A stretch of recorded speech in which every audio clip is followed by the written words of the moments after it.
موسیٰ علیہ السلام نے کہا یا اللہ میرا جنت کا ساتھی کون ہے؟ اللہ تعالیٰ نے کہا فلاں قصائی، یہ گوشت بیچنے والے۔ موسیٰ علیہ السلام حیران ہوئے، بھئی قصائی میرا جنت کا ساتھی کیسے بن گیا؟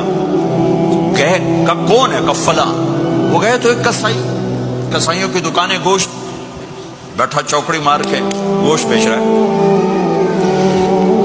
جب وہ فارغ ہوا ایک گوشت کا ٹکڑا اس نے تھیلے میں ڈالا، کھا۔ موسیٰ علیہ السلام بھی پیچھے، کہنے کہ میں آ جاؤں، کہا آ جاؤ۔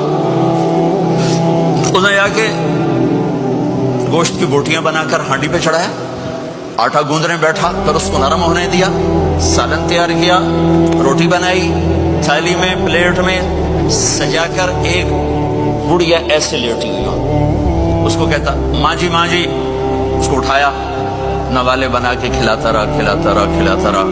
موسیٰ کہ ہن میری بس، اس نے منہ صاف کیا، اس کو لٹایا، وہ کچھ بولی، کچھ بڑبڑائی۔